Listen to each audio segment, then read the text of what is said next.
From Burke High School to the College of Charleston to now Oceanside here in Mount Pleasant, Jermel President is continuing his love for basketball.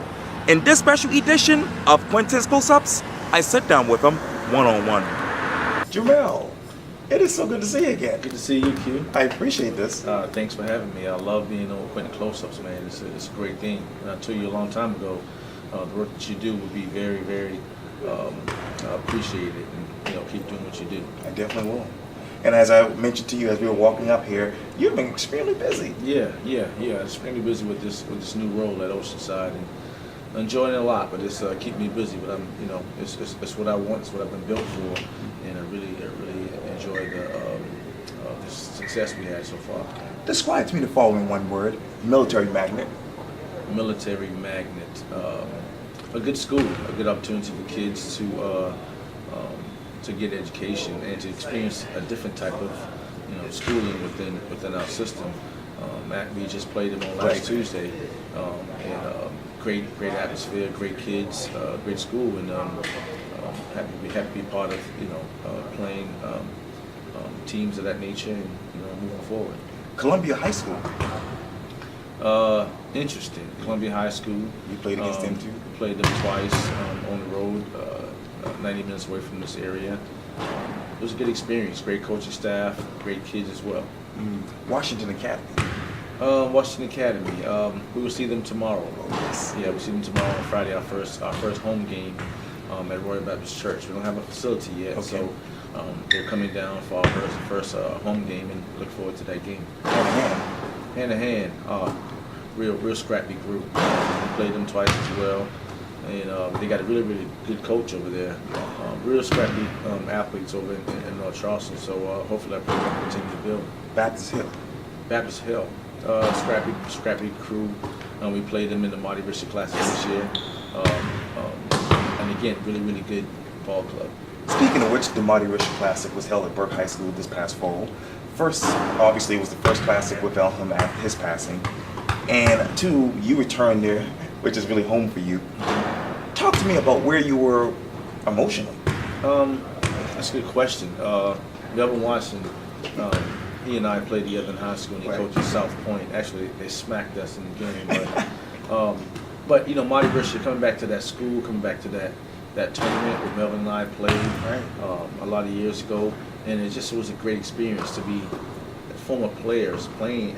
One time talking about the collegiate experience, talking about the professional experience, and never really spoke about our coaching experiences. So it was new for us, a new experience to actually play together in high school and had the same aspiration in college, then turn around and we're facing each other in the matchup and coaching a game. That was really, it was different, but it was exciting.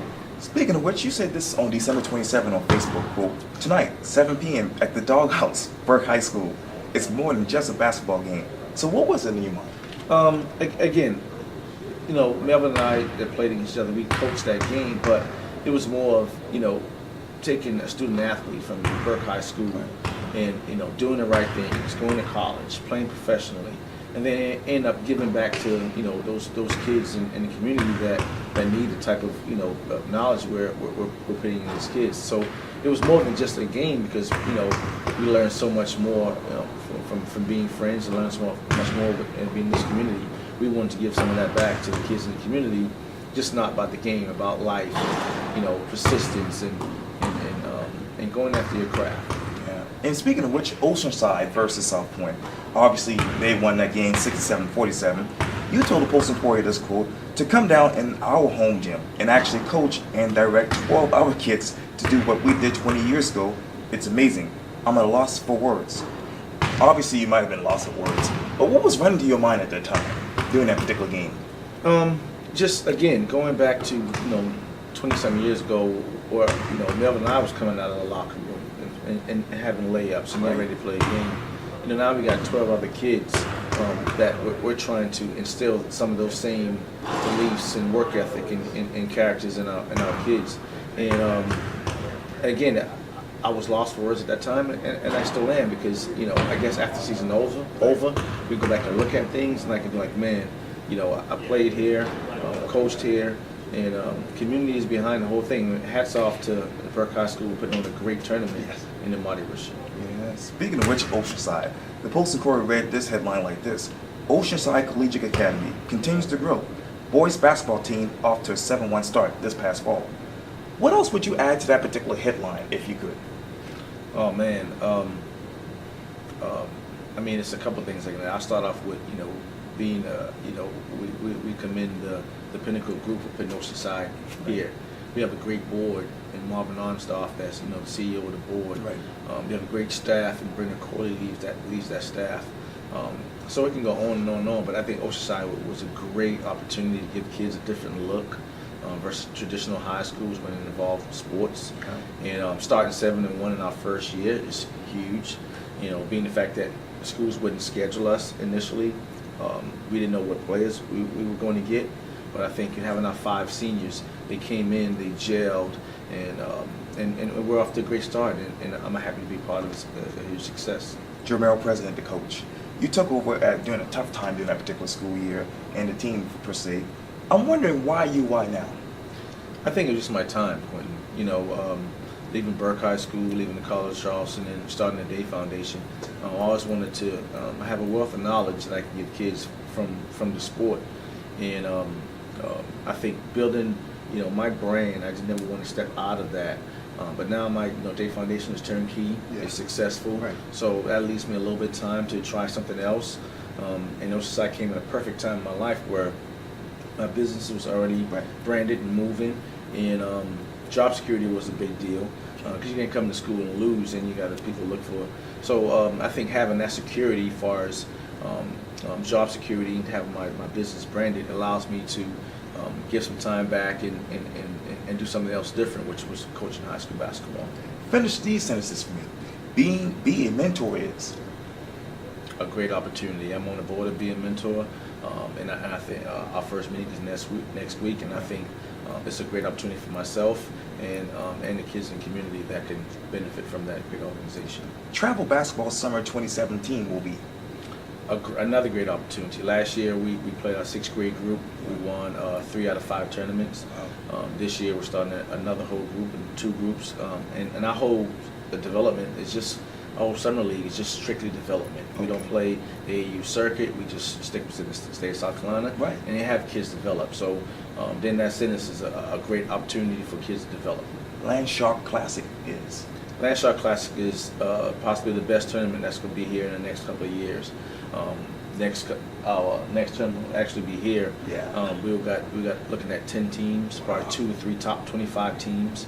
It'll be a weekend event, so we're looking forward to a great event and help building that holiday classic here. You got Myrtle Beach, you got Round Ball Classic, Beach Ball Classic. Right. So we want to bring the Landshark Classic here and give some kids some different type look, different schools in the area. Marty Risher Waters.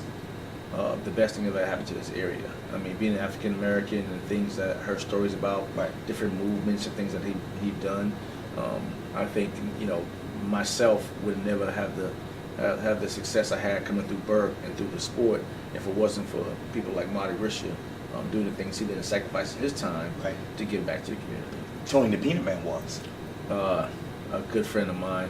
I miss him so much, and I learned a lot from him just on. You can look at peanuts from so many different ways, and he made a living off peanuts. And I said one of my quote a long time ago, I want to make basketball in this area like how Tony the Peanut Man did with peanuts. Yeah. And I think having a business mind, he's in this crowd, dancing, singing this song. Oh yeah. No one person might look at that and be embarrassed or care about how people think, but he had a vision, he had a goal, and he created his brand, and he made a living off of peanuts. It's a great icon from this community. You talk about visions and goals. What's the next vision and goals for you? That's a good question. I think I think my goals and visions had already been created as far as what I wanted to personally, as far as the Day Foundation and branding myself in this community. I think now the upper echelon and my goals is to become a collegiate coach and to move basketball in a different area, in a different respect in this area. So I think I don't have any goals. I don't have any limitations. I think just, basketball is my dream, it's my craft, and whatever I can do with that and my family and help grow myself in the community, I'm all for it. Jermel President, thank you so much for your time. I really appreciate this. Thank you. Thank you. I appreciate that. Land Sharks. There you go.